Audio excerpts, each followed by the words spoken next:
Hi Bachapari, very warm welcome to the channel. This is your super educator Shipra Mishra and I hope you guys are doing fine. तो NTA result देने का नाम नहीं ले रहा है। आपको पता है NTA ने अभी CUET 2023 बाकी एकदम बहुत जोरों शोरों से कंडक्ट कराया और उसके साथ में बस कुछ ही दिनों पहले आपकी प्रोविजनल आंसर की आपको दे दी। इस प्रोविजनल आंसर की के चलते बहुत सारे बच्चों को कुछ सवाल में गड़बड़ियां नजर आई क्योंकि उनके आंसर्स उन्हें सैटिस्फैक्टरी नहीं लगे। बहुत सारे जगह पे ऐसा लग रहा था जैसे कि क्वेश्चन ही इनकम्प्लीट था और कहीं कहीं पे तो ऐसा भी फील हो रहा था कि आंसर्स 2 हो सकते थे, 3 हो सकते थे या उल्टा क्वेश्चन पूछ लिया था।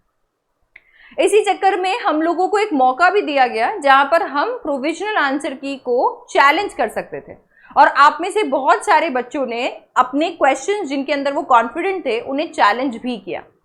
नतीजा ये निकलता है अगर आप क्वेश्चन को चैलेंज करते हो और आपका चैलेंज जस्टिफाई हो जाता है कि वो क्वेश्चन बाकी जहां पर भी गया है उन सब के लिए वो करेक्ट हो जाएगा। काफी सारे रिस्पॉन्सेज आने के बाद में एनटीए ने अब अपने आंसर कीज को रिवाइज करके लॉन्च कर दिया है।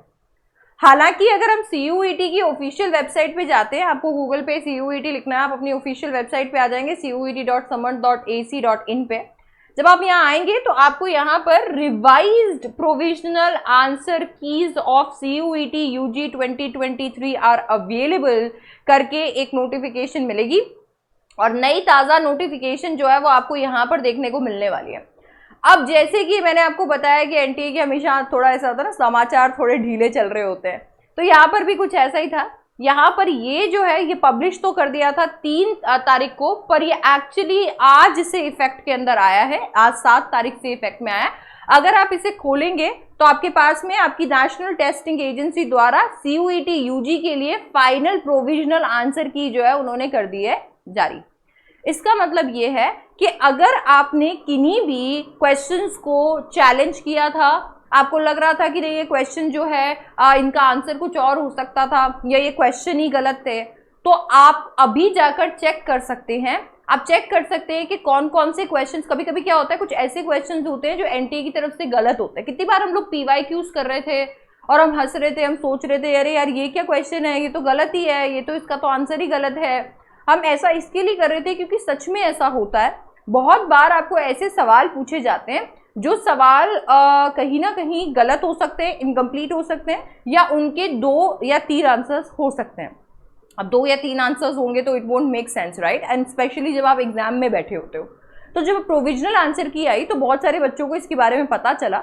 अब इसी के चलते बहुत सारे क्वेश्चन जो है एनटीए ने आपके फाइनल प्रोविजनल आंसर की के अंदर कर दिए हैं ड्रॉप। बहुत सारे क्वेश्चंस को ड्रॉप किया गया है। बहुत बच्चे इंग्लिश के अंदर, लैंग्वेजेस के अंदर बहुत परेशान हो रहे थे, मैम ये वाला क्वेश्चन ने एनटीए ने B कैसे मार्क किया, इसका आंसर C होना चाहिए। एंड मैंने उस दिन भी आपको बोला था वॉइस नोट के द्वारा कि आप चिंता मत कीजिए, अगर आपको कोई भी क्वेश्चन ऐसा लग रहा है कि ये क्वेश्चन सही नहीं है या ये क्वेश्चन जो है ये क्वेश्चन का ये आंसर नहीं होना चाहिए, आप उसे चैलेंज कीजिए। देखिए सवाल आपके करियर का है और आपको पता है एक एक क्वेश्चन यहाँ पर मैटर करता है, क्योंकि अगर एक क्वेश्चन सही होता है तो आपको सीधे 5 नंबर का जंप मिलता है और अगर एक क्वेश्चन गलत होता है तो आप सीधे 6 नंबर नीचे आ जाते हो। तो ये बहुत मैटर करता है। इसी वजह से आप लोगों ने जो इतने सारे रिस्पॉन्सेज भेजे उसका यहाँ पे असर देखने को मिल रहा है। फाइनल प्रोविजनल आंसर की के अंदर काफी सारे क्वेश्चंस को ड्रॉप किया है और काफी सारे चेंजेस आपको देखने को मिलेंगे।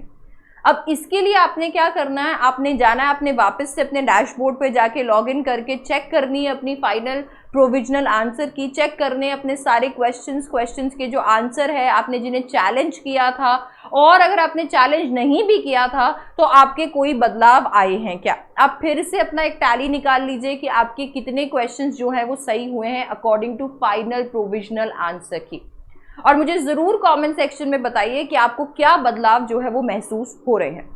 अब जब फाइनल प्रोविजनल आंसर की आ जाती है तो नेक्स्ट बेस्ट न्यूज जो हमारे लिए आने वाली है वो है CUET का रिजल्ट। हाउएवर एनटीए का कुछ नहीं कहा जा सकता, बीच के अंदर भगवान जाने और क्या चीजें हो सकती हैं जो कि एनटीए इंक्लूड कर सकता है। बट अभी फिलहाल के लिए अगर हम देखें तो यहाँ पे जो नेक्स्ट बेस्ट चीज होने वाली है आपके CUET 2023 में जो इवेंट होने वाला है वो है CUET का रिजल्ट। अब CUET का रिजल्ट एनटीए ने अपने ऑफिशियल नोटिस के द्वारा बताया था कि वो मिड ऑफ जुलाई तक रिलीज कर देंगे।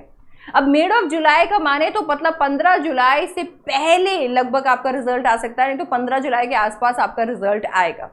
अब काफी सारे दिन बचे हैं नहीं आपके रिजल्ट के अंदर, तो जैसे ही आपका रिजल्ट रिलीज हो जाने वाला है, पूरे के पूरे आपके नॉर्मलाइजेशन और ये सारे की सारी चीजें, सारी टेक्निक्स करने के बाद में एनटीए जब आपको रिजल्ट देने वाला है, तो उसके बाद में आपका एप्लीकेशन प्रोसेस जो है वो और जोरों शोरों से चलने वाला है। ठीक है, तो आपको एकदम उसके लिए तैयार रहना है, आपको अपने रिजल्ट के लिए तैयार रहना है। आपको प्रोविजनल आंसर की और अब फाइनल प्रोविजनल आंसर की के द्वारा आपको ये तो पता चल ही गया होगा कि कितने क्वेश्चंस आपके सही हो सकते हैं और कितने गलत हो सकते हैं, तो आपको रिजल्ट का कुछ अंदाजा तो जरूर लग गया होगा।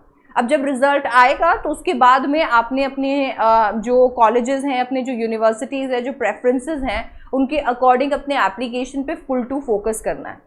अब इसी चक्कर में अगर किसी भी बच्चे ने अपने डॉक्यूमेंट्स का कुछ भी ख्याल नहीं रखा है, या मान लीजिए अभी तक भी वो नहीं जागा है इस चीज़ को लेके कि उसे कहाँ पर अप्लाई करना है, कौन से कॉलेजेस में अप्लाई करना है, कैसी प्रेफरेंसेस रखनी चाहिए, अभी भी आपके पास काफ़ी टाइम है। इस टाइम को ज़ाया करने के बजाय आप कोशिश कीजिए कि आपके सारे डॉक्यूमेंट्स इन प्लेस हैं, क्योंकि सारे के सारे कॉलेजेस में जाएंगे वो। ठीक है, सारे डॉक्यूमेंट्स आपके प्लेस में होने चाहिए। इसके साथ साथ में आप अपनी लिस्ट जो है कोर्सेज की, कॉलेजेस की, यूनिवर्सिटीज़ की तैयार रखिए। देखिए, मैं आपको ये सजेस्ट करूंगी कि आप सबसे ज़्यादा बेटर जानते हैं आपके लिए कॉलेज को सेलेक्ट करना एक ऐसा डिसीजन हो सकता है जो आपके करियर को मेक या ब्रेक कर सकता है। हो सकता है आपका करियर बन जाए, हो सकता है आपका करियर टूट जाए, बट इस चीज का जो रिस्पॉन्सिबिलिटी है वो आपको खुद लेना होता है।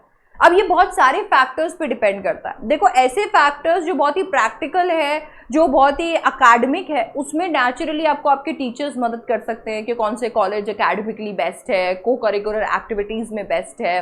बट बहुत सारे और फैक्टर्स इसके अंदर है, जैसे आप उन स्टेट्स में मूव कर पाओगे क्या, उन सिटीज़ में पढ़ पाओगे क्या, आप हॉस्टल में रह पाओगे क्या, आपको पीजी लेना है क्या, कौन से कॉलेजेस या कौन से कंडीशंस में आपकी पॉकेट अलाउ कर रही है, कौन सी जगह पे आप नहीं जा सकते हो। तो there are a lot of other factors. उन सारी चीज़ों को अपने दिमाग में रखते हुए आप अपनी खुद की यूनिवर्सिटी और कॉलेजेस की लिस्ट बनाइए, और अपना एकदम ऐसा होता है ना कि ठीक है, आप ब्रॉड माइंड रखिए। एकदम ऐसा नहीं कि नैरो माइंड रख लिया, नहीं मैंने तो लाइफ के अंदर सबसे पहले बीकॉम ही सोचा है तो मैंने बीकॉम ही करना है। नहीं, एकदम ब्रॉड पर्सपेक्टिव के साथ में आप जितने भी कोर्सेज आपको ऐसा लगता है कि इनमें मैं जा सकता हूँ रिस्पेक्टिव कॉलेजेस में, उनकी भी ज़रूर लिस्ट बनाइए, ये तैयार रखिए, ताकि से आपका एप्लीकेशन प्रोसेस जो है वो काफ़ी ज़्यादा स्पीड अप हो जाए और आपको उतना ज़्यादा प्रॉब्लम ना आए। एप्लीकेशन प्रोसेस में छोटी से छोटी चीज़ें मैटर करती है। अब जैसे धीरे धीरे हम रिजल्ट के करीब जाते जा रहे हैं, ये बहुत इंपॉर्टेंट होता जा रहा है। तो फाइनल प्रोविजनल आंसर की आपको मदद करेगी ये जानने में कि क्या बदलाव आए हैं आपके स्कोर के अंदर।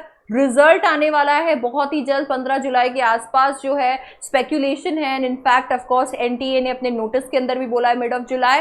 एंड इसके बाद में जोरों शोरों से शुरू हो जाने वाला है application process. All the very best in सारे इवेंट्स के लिए। आपने क्रैक किया है, आप फिर क्रैक करोगे।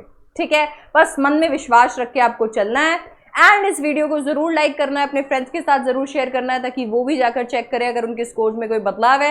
एंड जो भी चेंजेस आएंगे वो मुझे कमेंट सेक्शन में जरूर बताने हैं। चैनल को सब्सक्राइब कर लेना इसी तरीके की अपडेट्स के लिए। And I will see you in the next one. Bye bye, take care.